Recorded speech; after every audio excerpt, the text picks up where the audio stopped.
Bueno, primero que nada, buenas tardes. Hoy, como te decía, vamos a comenzar con la segunda parte del temario que estamos resolviendo para esto del CNC, del ser bachiller, etcétera. Y el tema que nos toca ahora, nos vamos a adentrar en Grecia, porque en esta prueba están bastantes preguntas de Grecia, su influencia y tal, todo lo que rodea los aportes de Grecia, los aportes de Roma, etcétera. Y si nos alcanza el tiempo, vamos a intentar adentrarnos ya en la Edad Media. Entonces, previo a esto, eh, considero necesario hacer un recuento, o más que nada, que te des cuenta aquí del mapa. Aquí en este mapa tú puedes ver en la zona de aquí está Europa, la parte de aquí es la parte norte de África, Europa, Europa del Este, Europa Occidental, toda esta zona.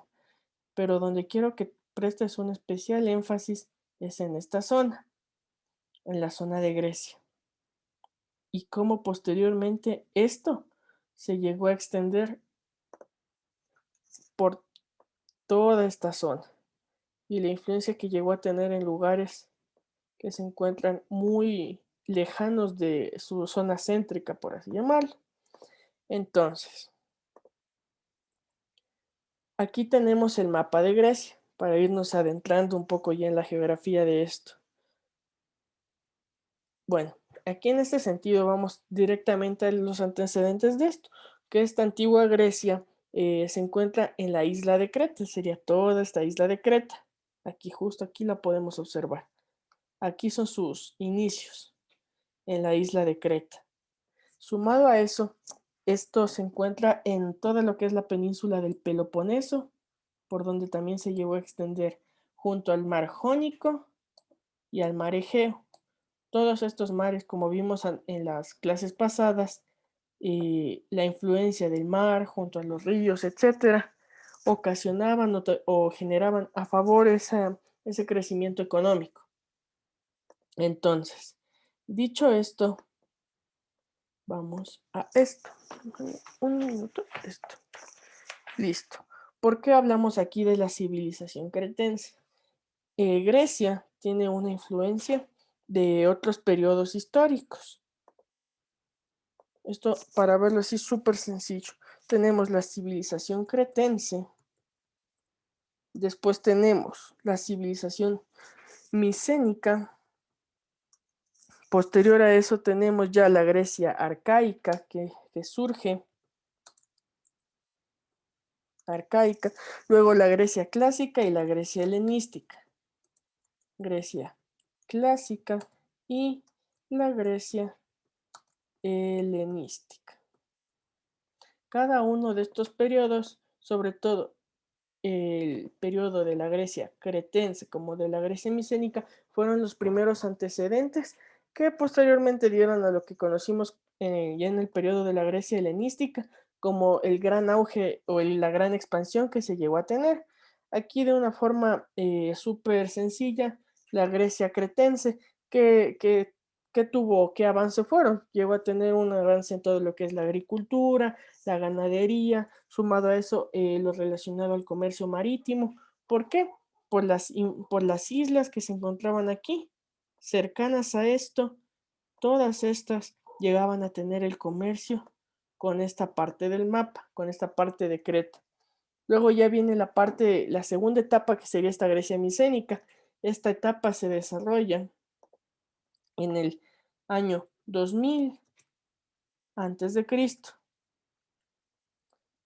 Esta etapa, ¿por qué se llegó a caracterizar esto? Porque llegaron a tener varias ciudades amuralladas, se dirigía por una nobleza guerrera, etc. Aquí podemos ver varias similitudes con los pueblos que vimos anteriormente o la semana anterior, como son el pueblo egipcio, el pueblo chino, la civilización india. Todas estas civilizaciones tuvieron esa influencia en este punto. Ahora nos vamos a situar ya en la Grecia arcaica y cómo poco a poco se empieza a surgir esto. ¿A qué queremos llegar a esto? Nos vamos a topar con esto, con las polis. Si bien es cierto y como revisamos en la parte mesopotámica, observamos que las polis llegaron a tener una influencia bastante importante. Y eso eh, necesario mencionarlo, ¿no? La influencia que llegaron a tener las polis y tal. Pero aquí en Grecia es donde observamos ese énfasis, ese crecimiento, esa importancia que llegaron a adquirir estas polis. Estas, como revisamos antes, se encontraban entre el mar Jónico y el mar Egeo. ¿Por qué se hace bastante énfasis en esto? Por la influencia que esto ayudó a que crezcan de una forma expansiva la cuestión militar y en la cuestión económica. De aquí surge también la idea de estas ciudades-estado. ¿Cuáles eran las características de estas ciudades-estado? Y aquí es donde tienen que prestar bastante atención, que eran independientes, tenían un gobierno autónomo, sus propias leyes, un ejército, su flota marítima era fuerte y era nuevamente independiente, y cada ciudad-estado tenía su moneda. Ahora bien, una de las cosas súper importantes y que es necesario resaltar es que estas ciudades-estado compartían una importancia, o mejor dicho, ponían un especial énfasis nuevamente en la Helade. ¿Qué era la Helade? Era esa, ¿cómo podríamos llamarlo? Esa conjunción de la cultura que ellos llegaban a tener, porque por el mismo hecho de que compartían, o mejor dicho, cuando tú te considerabas griego, ellos pese a tener todas estas diferencias de las ciudades-estado, del gobierno, leyes, etcétera, su cultura los decía, ok, nosotros somos eh, de Grecia, esto es lo que nos hace a nosotros, esto es lo que nos considera una misma cultura, esto es lo que esta conjunción de cultura, costumbres, etcétera, espacio, es lo que se nombra como la Helade. ¿Hasta ahí estamos bien?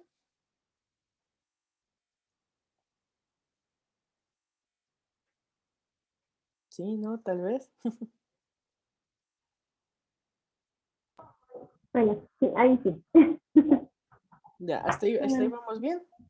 Sí, sí, sí. Chévere. Ahora,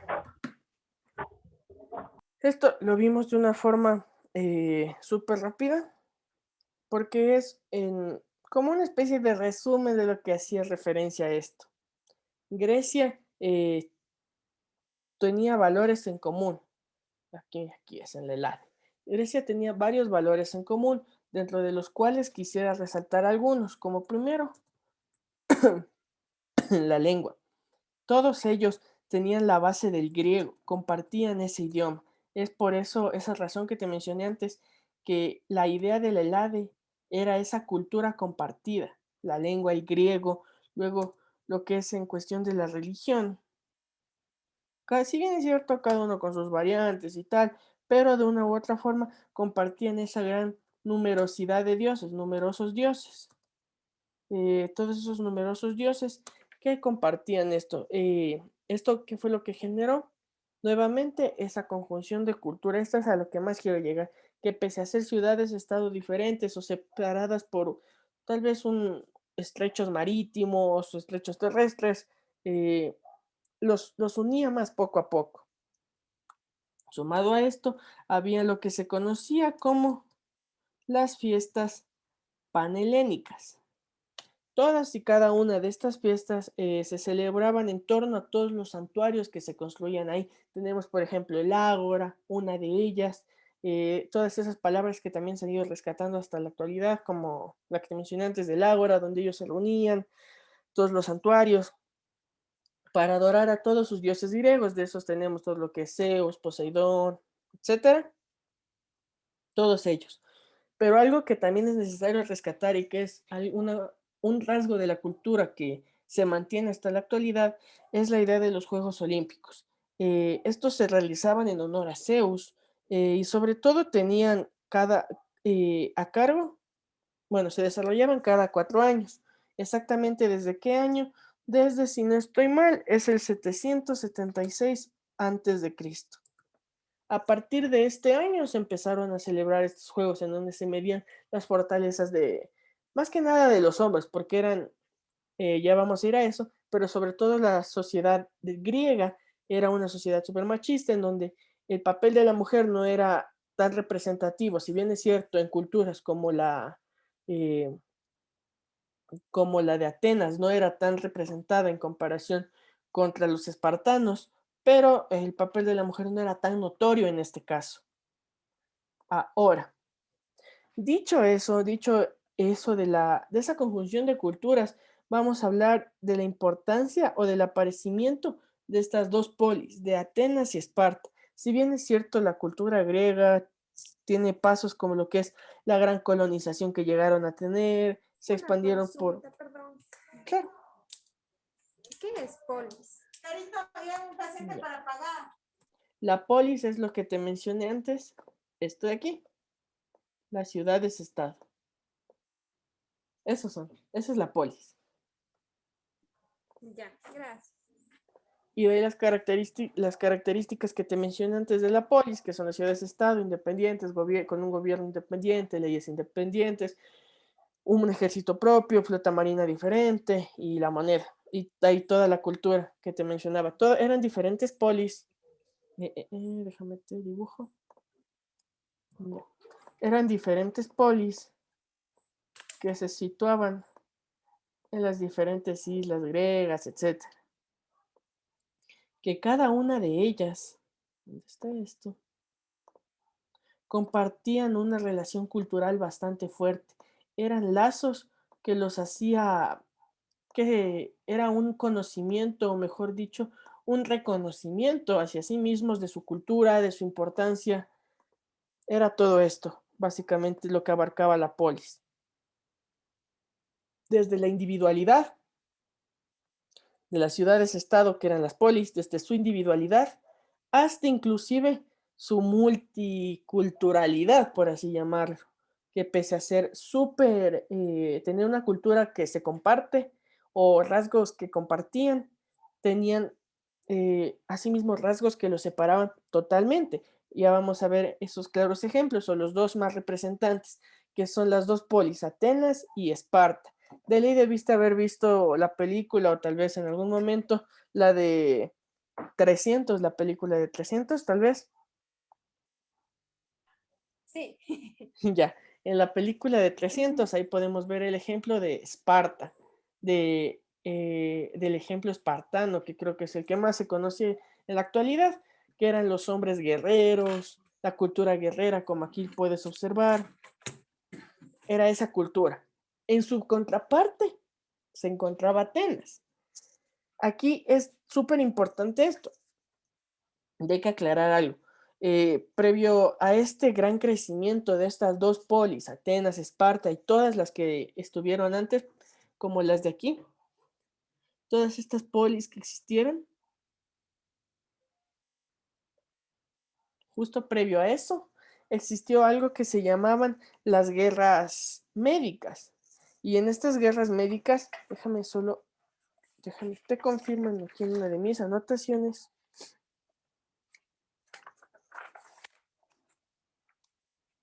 Ya. Sí, ya. Durante las guerras médicas, quería confirmar eso, fue la lucha de los pueblos griegos frente a los pueblos persas.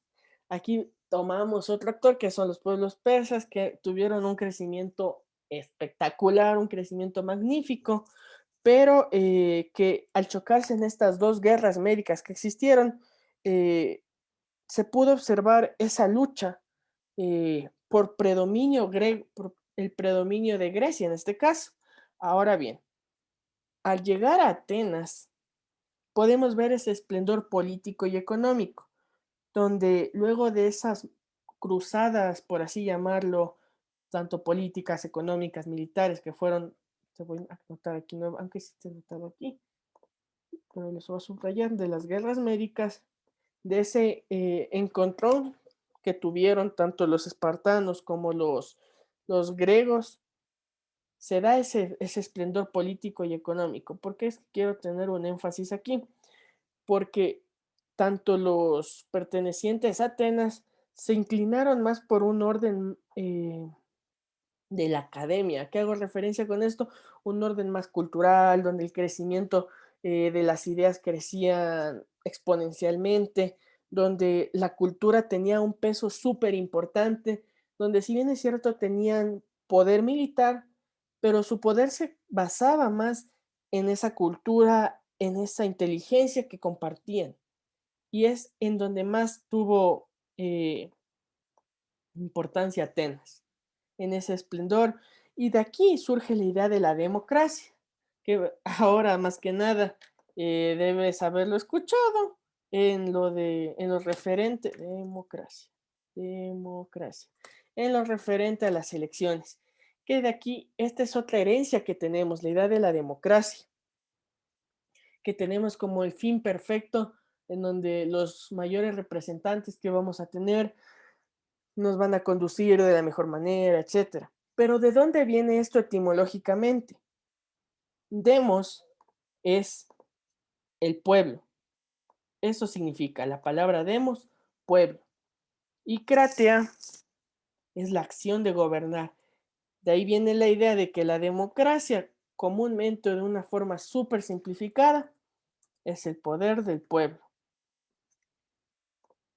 De aquí viene esta idea, esa importancia de la ciudadanía, esa importancia de gobernar, esa importancia de esos principios de igualdad. Cada uno de esos principios de igualdad y libertad fueron los que construyeron la civilización atenea, en este caso sobre todo.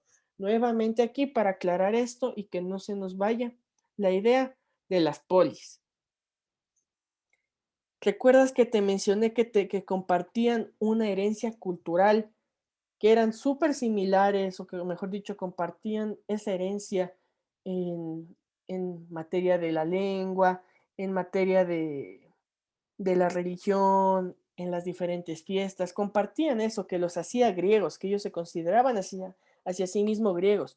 Pero aquí vemos las grandes diferencias entre los pueblos. Aquí Atenas vemos como ese crecimiento intelectual que llegó a tener lo posicionó como un elemento fuerte desde el ámbito intelectual para lograr conseguir esa supremacía sobre sobre las otras polis.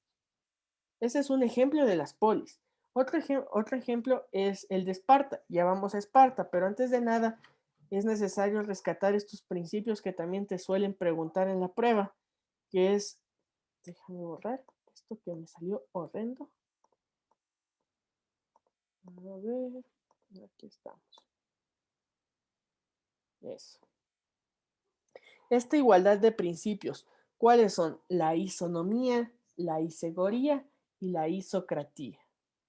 ¿Qué son estos? Primero, la isonomía es la ley en donde la ley es la misma para todos los ciudadanos. Aquí vamos a anotarlo. Ley, una misma para todos los ciudadanos. Ciudadanos. Aquí ya podemos ver los principios de igualdad que se manejaban. La isegoría, ¿qué nos hace referencia? En donde cada uno de los ciudadanos que viven en este lugar, todos los ciudadanos que viven en Grecia, o en este punto en Atenas, ¿qué tienen? El derecho de participar en los diferentes asuntos públicos. Entonces, esos son los derechos que se fueron consiguiendo de cierta forma. Te voy a poner esto aquí. Esto de aquí le voy a borrar. Espérame. Chévere, ahí sí. Entonces, esto aquí le voy a hacer una flechita aquí. Esa es la isegoría. Esta es la isonomía. Y ahora vamos a la isocratía. Por aquí vamos a dibujar otra flecha. Isocratía. Igual cualquier cosa, me preguntas nomás, me cortas. La isocratía es donde todos los ciudadanos tienen el derecho de poder ejercer una magistratura. Todos los ciudadanos tienen el derecho de ejercer magistraturas. Entonces, Si vemos esto y vemos en la actualidad esto, ¿se ha conservado hasta ahora o no?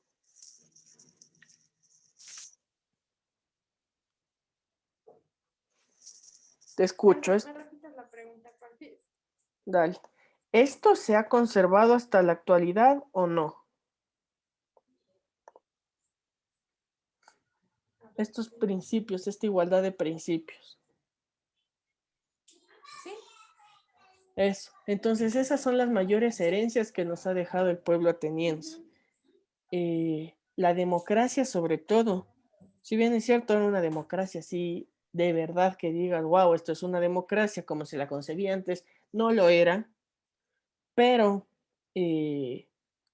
nos dejaron esas ideas de la isonomía y segorilla y socratía en donde todos tienen derechos a participar en los diferentes asuntos públicos, hay una misma ley para todos los ciudadanos tienen el derecho de ejercer magistraturas, este sería el poder del pueblo, entonces hay herencia y por eso es que se estudia esto, porque es necesario saber el origen de las cosas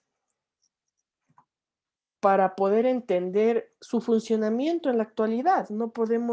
Vivir, no podemos vivir en una sociedad en donde aparecen estos derechos, pero no sabemos cómo llegamos a ello. Entonces, por eso es que se llegan a estudiar estos. Eso en el ámbito de Atenas. Ahora vamos a Esparta.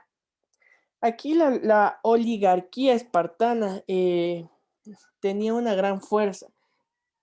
Bueno, aquí quisiera aclarar una cosa, que a pesar de tener dos reyes, aquí ellos tenían dos reyes en Esparta. Aquí estamos en la segunda polis, lo anterior fue de Atenas. En Esparta aquí, ellos tenían dos reyes y vivían en una diarquía, en donde dos personas gobernaban. Pero pese a tener esto, llegaban a vivir en manos de una oligarquía. ¿Tienes tal vez conocimiento de qué es una oligarquía?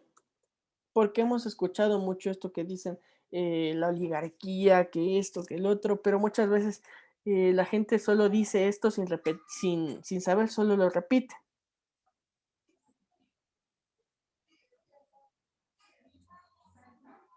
no. Dale. Entonces, ¿qué es la oligarquía? Es cuando el poder político, el sistema político está en manos de pocos, de pocas personas, generalmente en grupos de familias o grupos de personas pertenecientes a un mismo estrato social. Eso es la oligarquía. Muchas veces escuchamos esto en plan de, es que los oligarcas esto, es que el otro, es lo otro. Y cuando preguntas a ver qué es una oligarquía o qué es un oligarca, no llegan a tener conocimiento de qué es y simplemente se pueden estar repitiendo. Entonces, por eso nuevamente es necesario remarcar esto. Esto es la oligarquía. Cuando el poder se encuentra, el poder político, poder económico, etcétera, se encuentra centrado en manos de unos pocos. Eso. Ellos se encontraban en la oligarquía, eh, pero también poco a poco se llegó a generar esta idea de la aristocracia, que también es un sistema de gobierno en donde unos pocos tienen el poder. Sin embargo, en vez de pertenecer a un solo grupo social, todos estos llegan a ser los más preparados, en teoría. Entonces, esa es la diferencia. En teoría, este sistema de Esparta evolucionaría de la oligarquía a la aristocracia, cosa que nunca pasó, porque nuevamente, la oligarquía es el poder, y déjame te anoto para que no te olvides, es el poder en manos de unos pocos, generalmente de un grupo social alto o de una familia. Ya. Por otro lado, la aristocracia en teoría igual es el poder en manos de pocos, pero pero estos deberían ser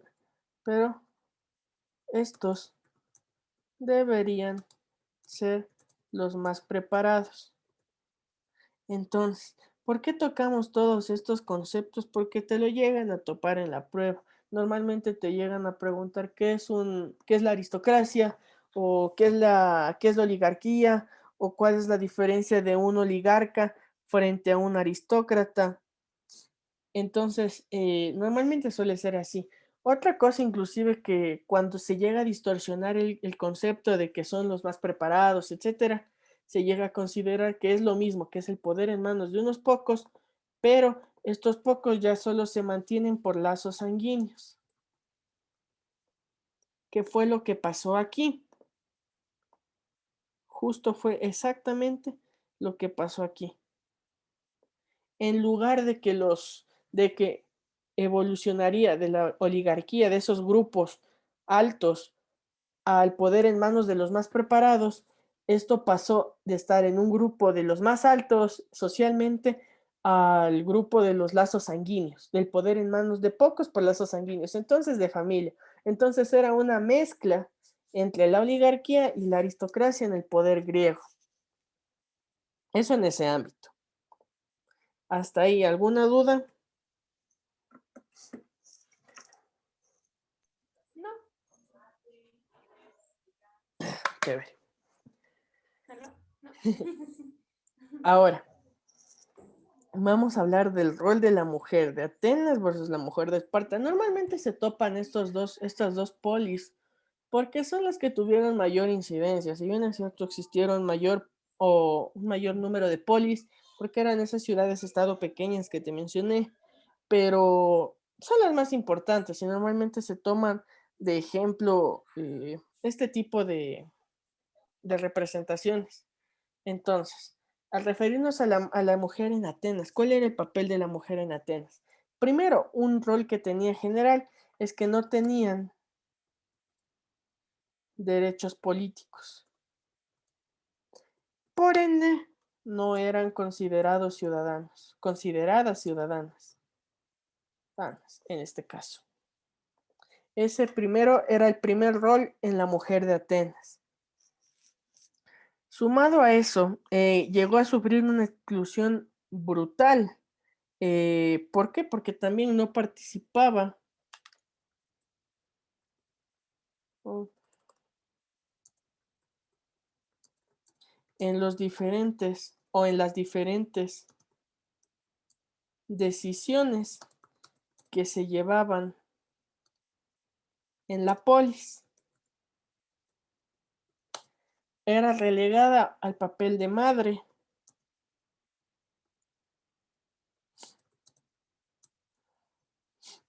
Inclusive, muchas de estas mujeres muchas veces no tenían eh, el permiso de salir a la calle, simplemente cuando eran para cosas religiosas, inclusive.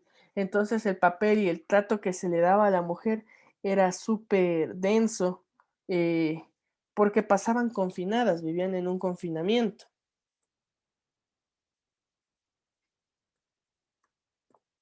Ahora bien, en cambio la mujer espartana llegó a tener tal vez no una cierta libertad así brutal que digas, pero tenían sí, un mayor toque de libertad desde su vestidura, porque cómo era la vestidura de una mujer espartana, y tú puedes verlo, revisarlo nuevamente en la película, la esposa de Leónidas andaba más suelta, tenía inclusive vestiduras que tenían cortes para que se le puedan ver las piernas, etcétera. En cambio, la mujer de Atenas no era súper constreñida a ese confinamiento.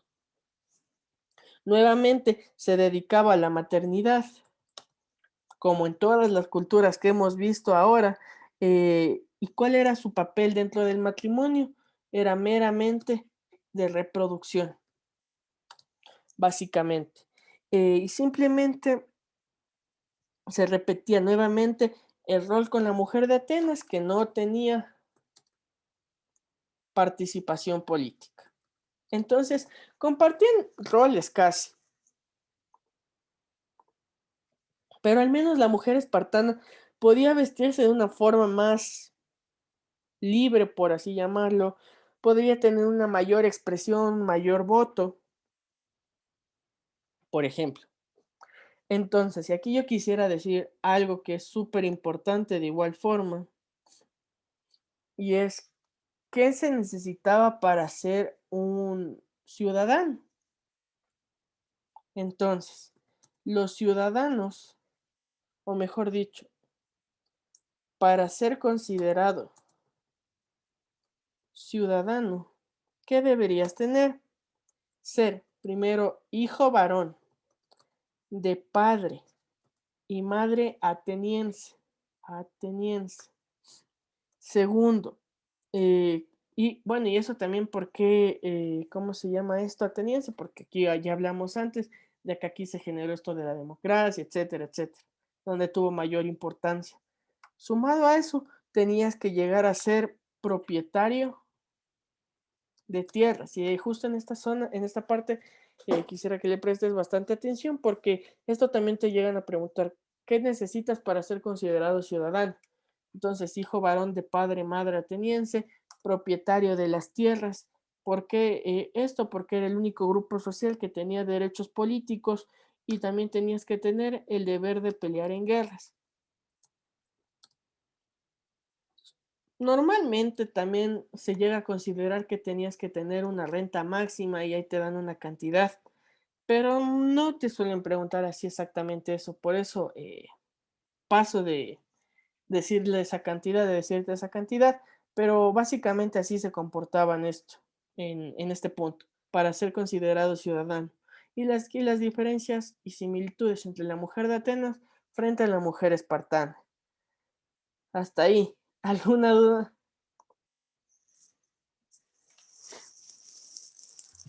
No, Chévere, si estamos bien, todo claro, estamos yendo muy rápido. no, sí está bien. Chévere. Ahora, bueno, aquí ya tenemos la etapa helenística. Bueno, esta etapa es súper, súper chévere, súper importante, ¿no? Porque aquí ya hablamos ya de la Grecia constituida como tal, de ese imperio grande. Tenemos desde, bueno, aquí estaba como rey Filipo II, o como emperador, por así llamarlo. Era el rey de Macedonia. Filipo II era el rey de Macedonia, eh, donde se quisieron extender a Grecia, etcétera.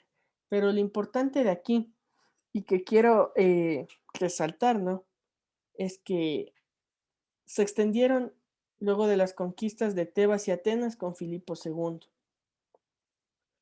Pero aquí muere él y aparece su hijo, que de ley has escuchado alguna vez su nombre, Alejandro Magno, que es donde se tiene ese crecimiento enorme del imperio. O sea, es una brutalidad. Aquí podemos observar como aquí está lo que era el rey de Macedonia, que logró extenderse por todas estas zonas,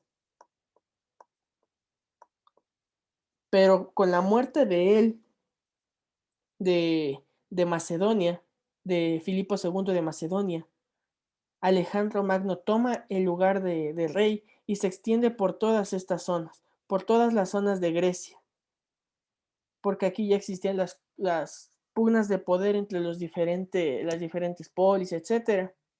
Y aquí ya conquistan todo esto de Tebas, Atenas, etcétera. Y Alejandro Magno logra ese poderío, ese crecimiento enorme. Él muere cuando ya estaba regresando de conquistar. De aquí surge la idea de lo de la biblioteca de Alejandría, donde era la mayor biblioteca del mundo. La importancia de la biblioteca de Alejandría es que, como todas estas eran ciudades marítimas y todas estas tenían su pueblo, ¿qué es lo que pasaba aquí? Tenían su puerto y para poder acceder a eso, uno de los requisitos que tenían era que la embarcación que venga tenga que llevar un pergamino de su civilización, de su cultura, de lo que llevaban, etcétera.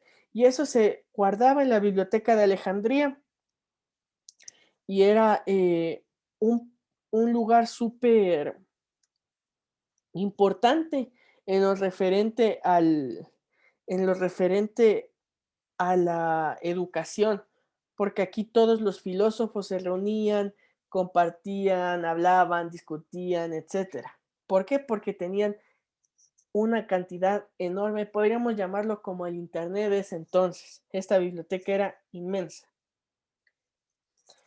Entonces, me quedo sin aire. Nuevamente, para hacer un pequeño énfasis que este periodo helenístico se dan varios descubrimientos. ¿Por qué? Porque es la época de mayor auge. Aquí se logra ver cómo durante la religión eh, se ve esa riqueza de la religión politeísta. Politeísta.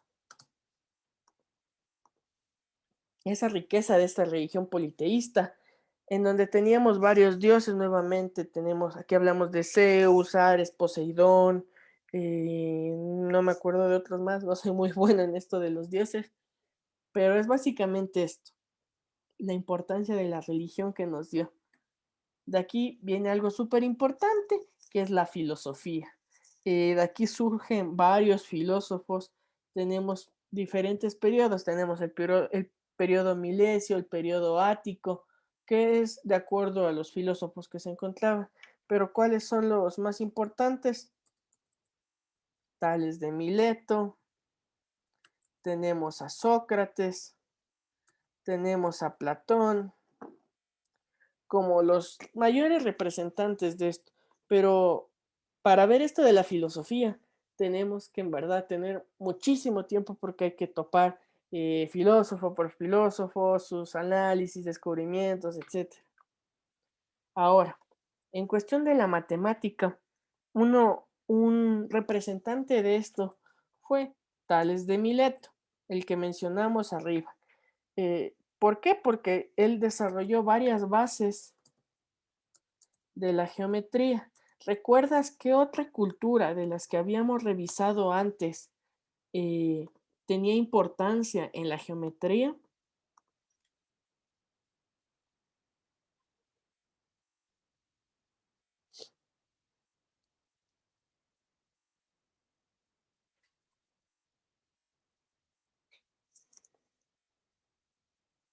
Te escucho. ¿Qué cultura tenía importancia en la geometría de las que vimos?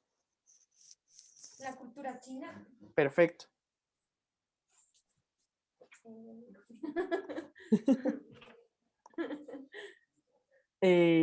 Tenía bastante importancia en esto, ¿no?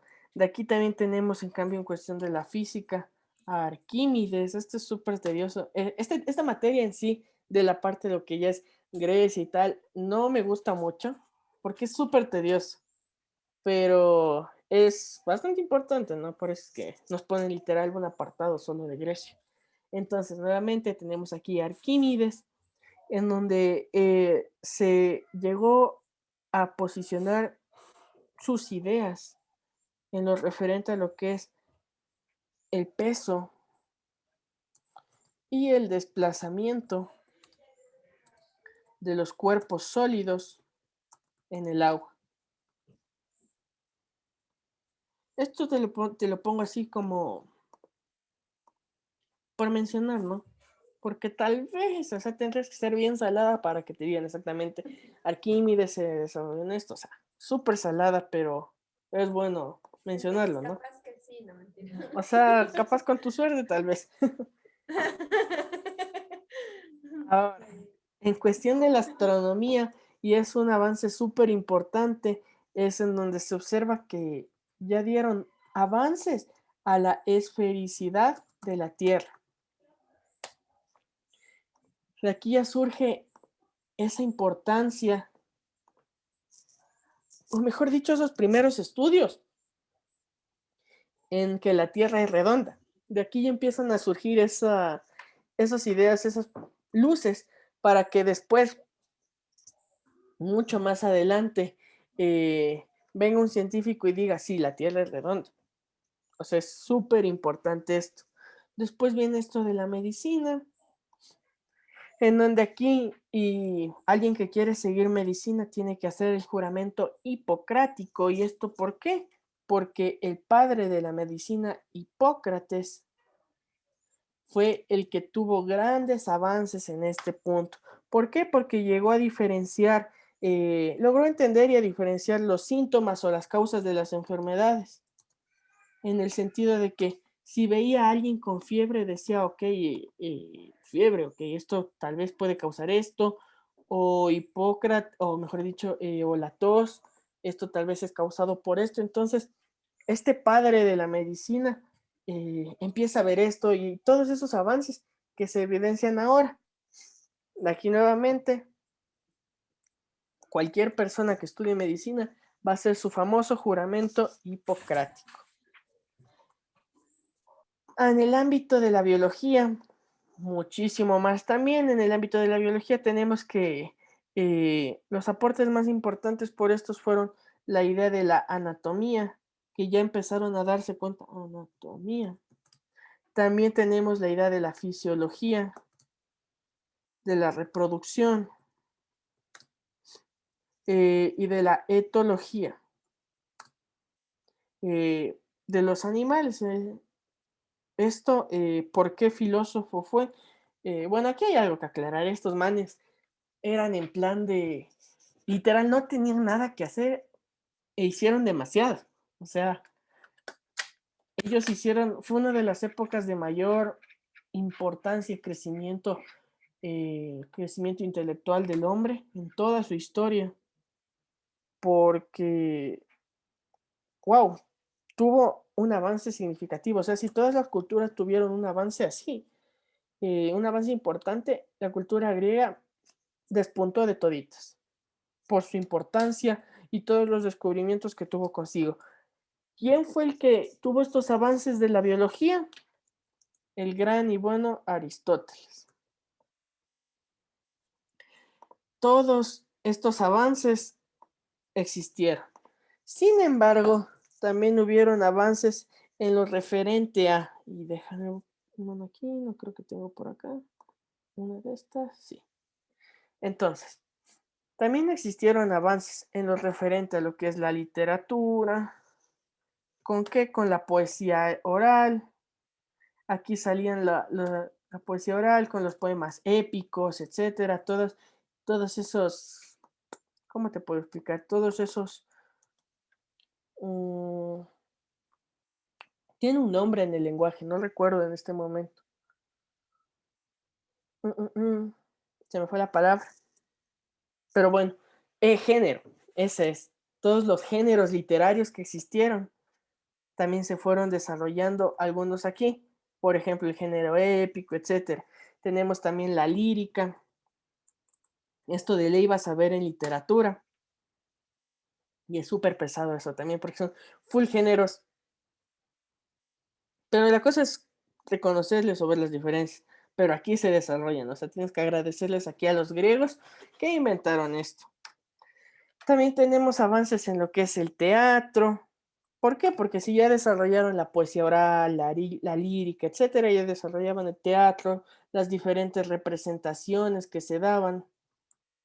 Hay películas, por ejemplo, como una de estas es La Pasión, bueno, no exactamente La Pasión de Cristo, la de Mel Gibson, pero hay representaciones.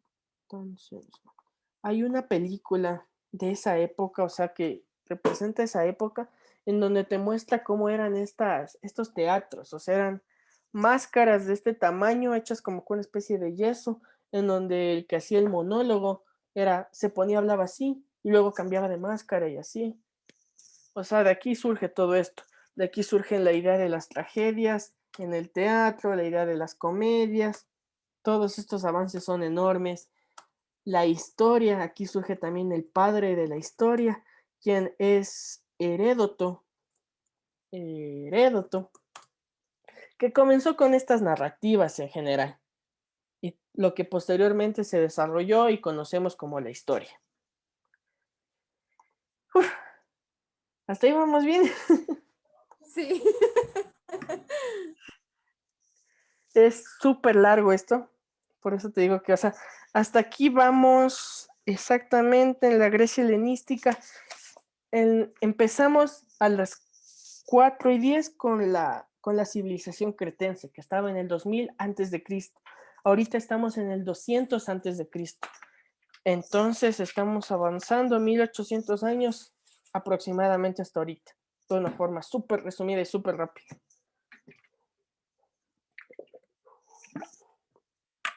Cierto, aquí también me olvidé algo que también es en la literatura, lo de Troya. Todo está entendido. Lo de Troya, lo de la Ilíada, escrita por Homero. Sí, hasta ahí creo que no se me va nada de los aportes. Espero. Son demasiadas. Bueno, de ahí ya viene lo que es el arte y lo que es en materia de arquitectura, los edificios y tal, etcétera. Todos estos distintos aportes que también se fueron generando. Los edificios civiles, tenemos, se me fue la palabra de pero tenía una forma súper esférica en donde se ubicaba la orquesta y todos los graderillos. Eran los coliseos los que también se empezaron a desarrollar. O sea, nuevamente es un avance brutal en la cultura. ¿Y cuál fue su influencia en el mundo? Aquí ya vamos a Roma. ¿Cuál fue su influencia en el mundo? Y es que este punto, déjame ver la hora, ¿cómo vamos? Ya vamos bien, chévere. ¿Cuál fue la influencia de esto, de la cultura griega en el mundo? Fue que dar el paso siguiente, ya cuando Roma los conquista, etcétera, tener esa, ¿cómo podemos llamarlo? Ese traspaso de cultura, porque tenemos como, por ejemplo, en cuestión de los dioses, antes de que Roma adquiera el cristianismo como una religión, se tomaron a todos los dioses, se cambiaron de nombre, cambiaron su cultura, o sea, eran fanáticos de la cultura griega, cambiaron por completo el chip y ya todo Grecia eran ellos, básicamente. Ese fue uno de literalmente de los grandes aportes. Los romanos se adueñaron de la literatura griega, se adueñaron de los dioses griegos, se adueñaron de la historia griega, o sea, fue un avance brutal y sobre todo un exterminio cultural de cierta forma, de igual manera brutal. Aquí quisiera resaltar algo, es que cuando ya Grecia se encontraba dominada, y ya esto vamos a ver más adelante, también para que te quedes con esto. Cuando Roma conquista Grecia en la época del Imperio Romano, se encontraba el rey Constantino. Este rey Constantino, esa misma, no recuerdo la capital, cambia a la capital de Roma, cambia el nombre a Constantinopla. Y después los turcos son los que conquistan Constantinopla y ahorita, hasta la actualidad, donde está Turquía, se me fue el nombre de la capital Turquía, de la capital de Turquía. ¿Recuerdas tal vez? Espérame, déjame, le busco, no te muevas. Turquía, la capital. Capital. Estambul o Ankara. Bueno, la capital es Ankara, pero lo que mayor se conoce es Estambul. Entonces, eso es en Estambul, si no estoy mal, donde se adueñan esto. Entonces, aquí podemos ver nuevamente el exterminio de los romanos a los griegos. Con Constantinopla cambian nuevamente la idea y de los turcos otomanos cambian esto. Entonces es un exterminio total. Todos les gustó la cultura, así que decidieron cambiársela. Ahora, ya. Roma. Aquí tenemos la historia de Rómulo y Remo, que fueron amamantados en las 7 colinas. Entonces, bueno, más que nada es la ficción que se da de esto, de la fundación de Roma, que los amamantaron, que así lograron sobrevivir tanto estos dos hermanos, Rómulo y Remo, y esto sirvió como un crecimiento para ellos, etcétera, etcétera. X eso. Eso, si te llegan a preguntar, te han de preguntar de la importancia tanto de estos gemelos, hijos de Marte, solo para que le escuches así súper rápida. Los gemelos Rómulo y Remo y la loba. Estos gemelos eran hijos de Marte, dios de la guerra, que fueron abandonados por su tío en un cesto de mimbre en el río Tíber. Una loba los salvó, los amamantó, fueron criados por un pastor y su mujer. Cuando crecieron, fundaron la ciudad de Roma en el año 753 a.C. y en el curso de una disputa, Rómulo mató a su hermano Remo y se convirtió en rey de Roma. En realidad, una disputa familiar que tuvieron y fundaron esta ciudad en las Siete Colinas. ¿En el qué año? En el año del 753 a.C. Punto. Mucha ficción detrás de todo esto, pero es normal la forma de ver o la cosmovisión que tenían estos pueblos. Ahora bien, tenemos estos orígenes que se asientan en los pueblos latinos. Aquí ya podemos observar aquí en la parte de Italia y toda la extensión que llegó a tener el Imperio Romano. El Imperio Romano, y recuerdo esto igual antes que que nuestras otras culturas, tanto las griegas que te mencioné antes, las etapas que tuvieron, como en la civilización china, India, mesopotámica y ¿cuál era la otra? Egipcia. Todas estas que tuvieron se dividían por etapas para de una u otra forma entenderlo de mejor manera. Entonces la primera fue la monarquía, esto igual vamos súper rápido porque no he visto yo preguntas así. Esta de la monarquía fue de los primeros reyes en donde se llegó a tener los primeros indicios de información, una monarquía, un reinado, reyes diferentes, distintos pueblos, etcétera.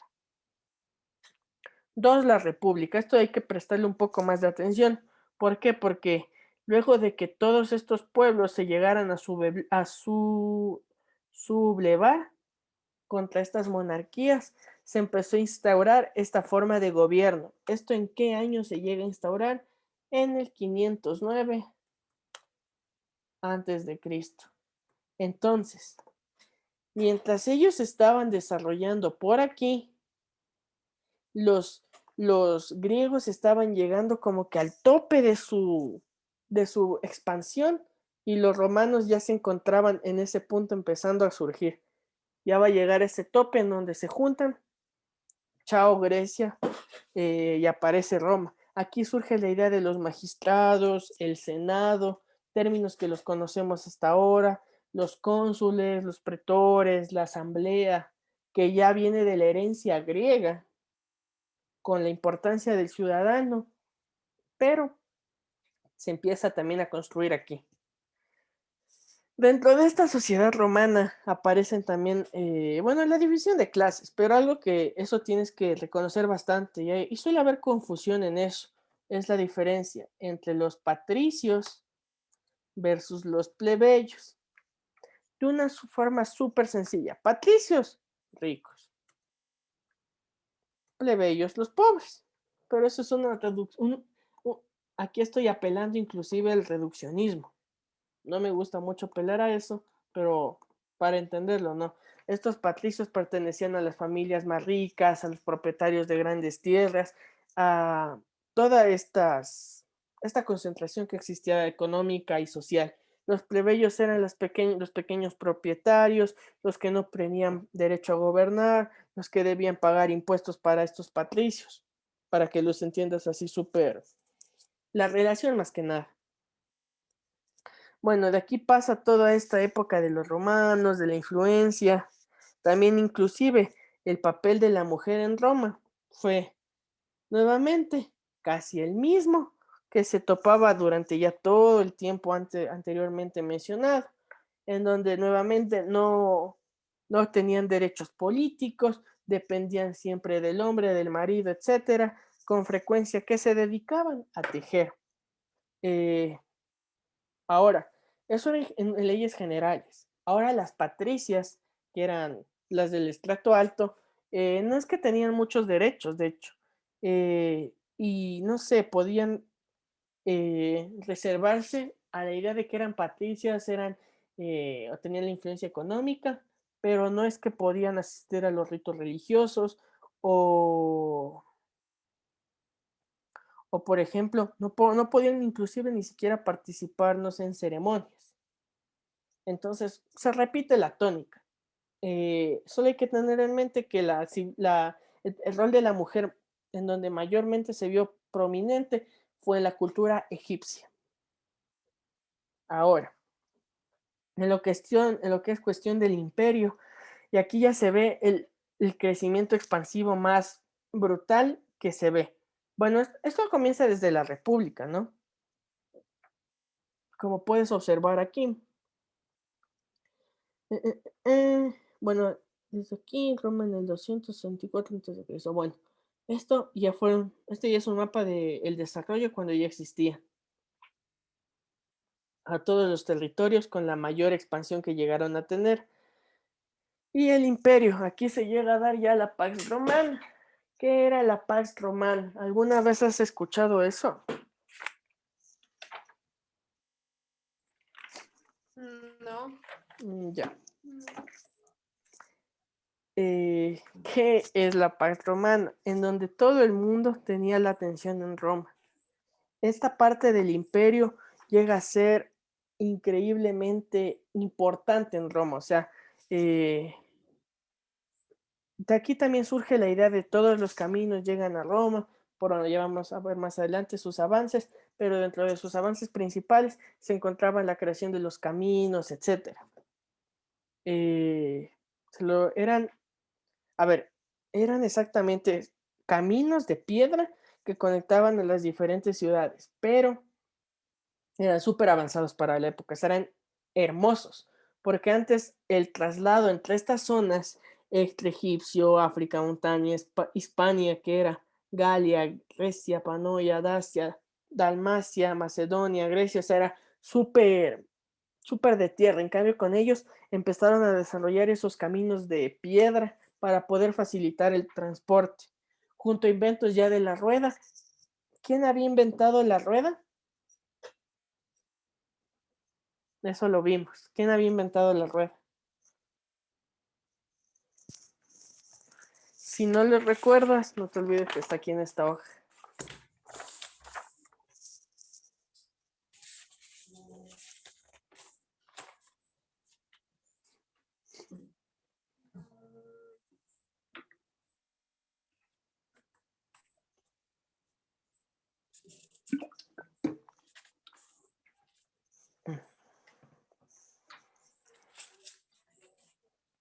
La bella cultura mesopotámica. Los mesopotámicos fueron los que inventaron la rueda, los de la escritura cuneiforme, etcétera, etcétera. Ahora, regresando a esta época del imperio, donde existió la mayor expansión, etcétera, etcétera, donde... Sí, vimos la rueda. Ajá, la rueda. Justo aquí está, mira. Ahí está. En la última parte. Estaba viendo en mis apuntes. Si ves, te olvidaste de apuntar. Ahora, esta parte de Mesopotamia, bueno, ya Mesopotamia ya hablamos, se me cruzaron los cables. La parte del imperio de Roma, la tercera parte, se desarrolló la Pax Romana. Esto se desarrolló del siglo I al siglo II. Aquí ya existió el nacimiento de Cristo. Aquí es donde hay que poner una importancia bastante, un punto de atención bastante importante, mira. Ellos lograron conquistar todo eso con todo su contingente. Ok, chévere.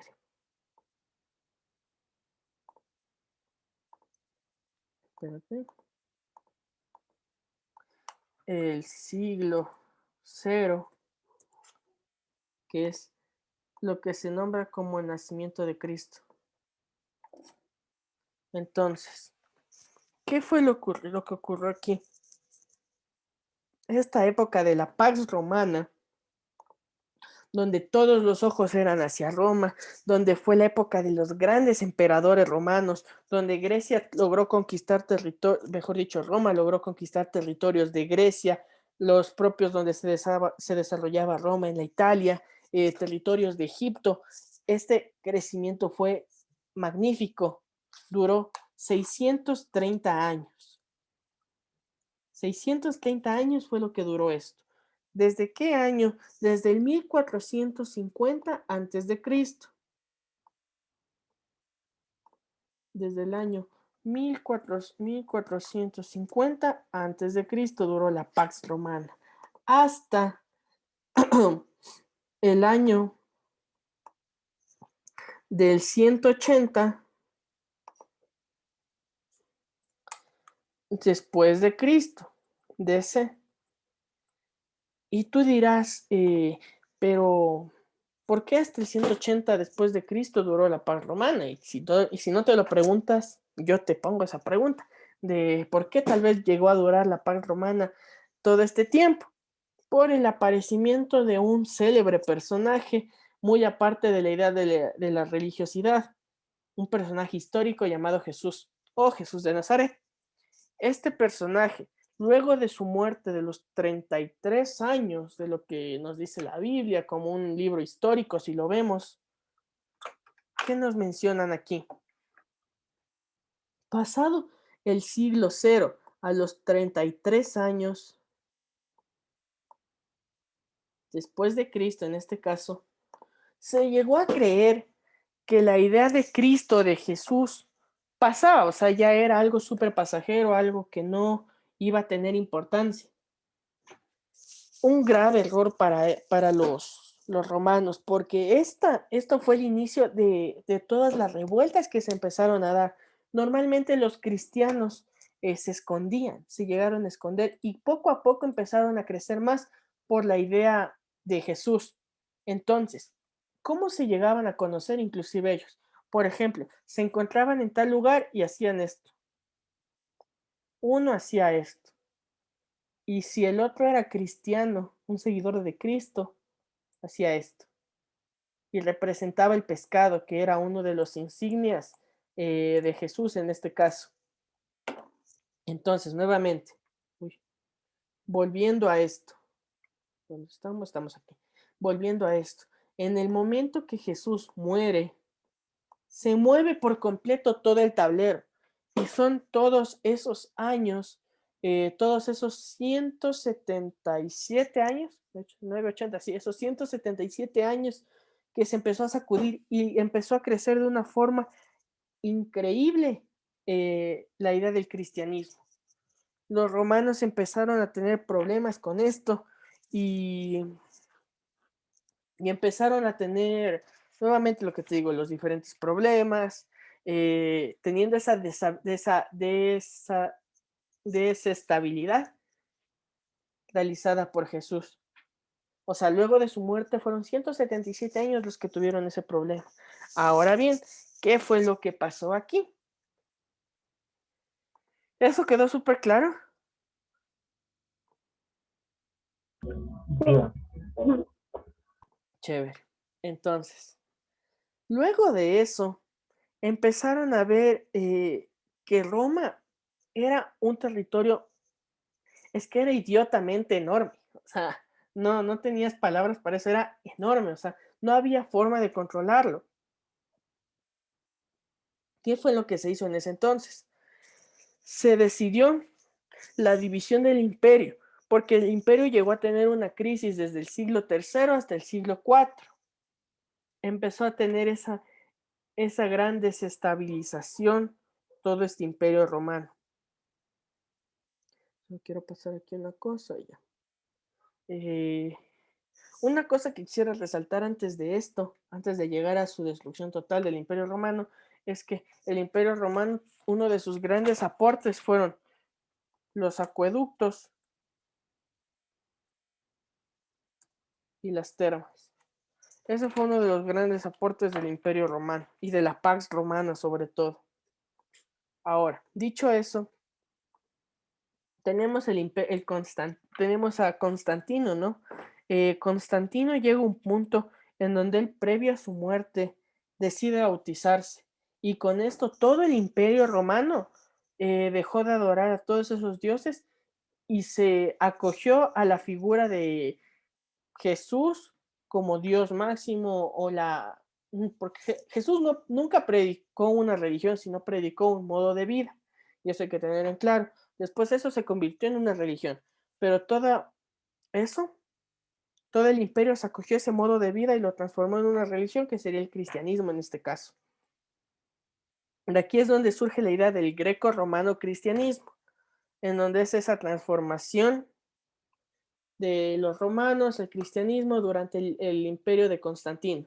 Constantino muere en todos estos siglos súper densos, se da esa conversión al cristianismo y se divide en los imperios, en el imperio romano de Oriente y el imperio romano de Occidente. Para este punto podemos ya observar la gran división histórica hasta la cual nos encontramos ahora, en donde tenemos a Oriente y toda su influencia, donde tenemos pueblos, los que son Egipto, Turquía actualmente, frente al Occidente, donde es España, Portugal, Italia, etcétera, etcétera. Ya se puede observar desde aquí, se empieza a trazar esa división que existe hasta ahora. Entonces, en los siglos 3 y 4 fueron uno de los grandes momentos en donde se marcaría el futuro o el destino de la población en general. Ahora, ¿cómo fue esta división? Con la llegada de Teodosio I al poder, las divisiones entre las zonas de Roma eran cada vez mayores, como te había mencionado esto. Y para el año 395 se aboga a una protección en donde el imperio sería dividido en dos partes. El imperio romano de Occidente con la capital en Roma, y esto tienes que tener súper claro. El imperio romano de Occidente con la capital en Roma frente al imperio romano de Oriente con la capital en Constantinopla. Entonces, eso es lo que tienes que tener súper en claro. Esa división que existe, cómo fue, etcétera. Ahora, de una forma súper rápida porque Esa dejamos... partecita otra vez. Ya. El imperio se divide. Constantino se encontraba a la cabeza. Él va a morir, se transforma al cristianismo, porque obviamente ya vio que era un mal que tenía que acogerse a eso. Se transforma al cristianismo. Por ende, todo el territorio se llega a transformar al cristianismo, toda Roma, todo esto de Roma se transforma al cristianismo. Muere Constantino, llega Teodosio I al poder y son conscientes de que es un territorio absurdamente enorme como para que lo dirijan desde un solo lugar. Entonces dice, ¿sabes qué, brother? Dividamos al territorio en dos. Dividen en el año 395 y surge el Imperio Romano de Occidente y el Imperio Romano de Oriente, cada uno con sus diferentes capitales. Mira, este es el Imperio Romano de Occidente. ¿Dónde tiene la capital? En Roma. Entonces, Roma se encuentra aquí en Italia. En Roma se encuentra la capital del Imperio de Occidente. Y el de Oriente es en Constantinopla. Constantinopla se encuentra en esta zona, ya me perdí. ¿Dónde se encontraba Constantinopla? Constantinopla, capital del imperio. Se me perdió del mapa.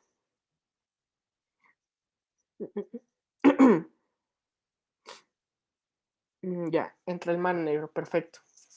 Sí ha estado bien. Justo en esta zona, entre el Mar Negro. Entonces tenemos aquí a Roma como la capital del Imperio Romano de Occidente. Eso normalmente nos sabemos confundir, mira. Norte, sur, este, oeste. No, espérate, creo que aquí ya lo hice mal. Ya, mejor para ser más claro,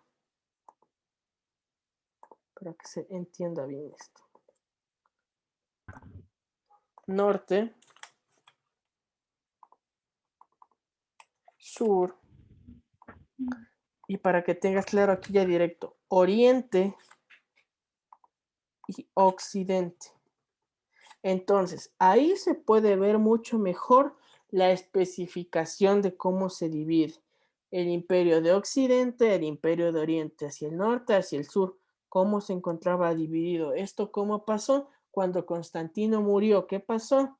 Teodosio I llegó al poder. Él dice, ¿sabes qué? Dividamos el imperio. La capital de Occidente se llama Roma, la capital de Oriente se llama Constantinopla.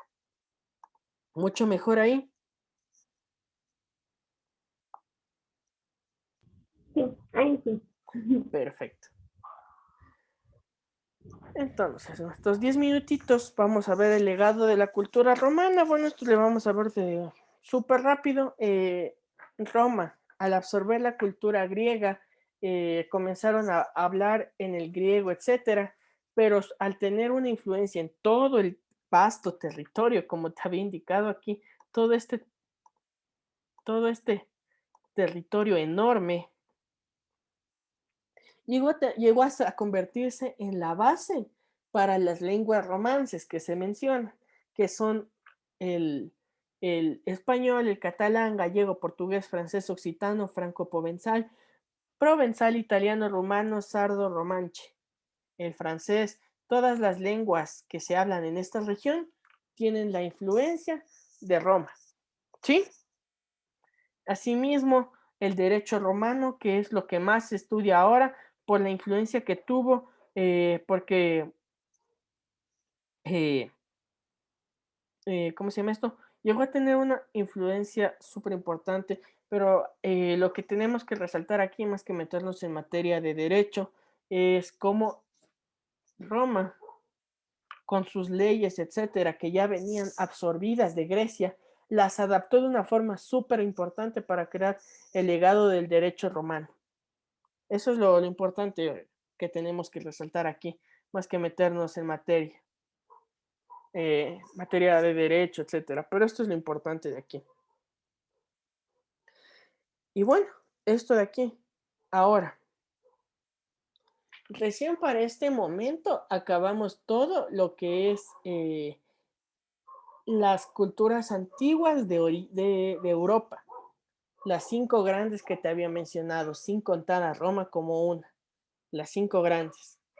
Esa es de la parte súper amplia. Y esto para meternos en materia, y solo para mencionar esto, posterior a esta idea de las culturas, surge ya la Edad Media y moderna, que es un tema nuevo que se va a, que se, bueno, no tema nuevo de la prueba, pero es un tema nuevo que vamos a ver. Y esto para verlo en, ¿cuánto tenemos? En 8 minutitos solo te digo esto, así súper rápido, que se retoma esto de la caída del Imperio Romano de Oriente y de Occidente. Aquí se toman sus diferentes caídas. Creo que no vale esto ahorita, porque sí, es necesario que esto lo entiendas después.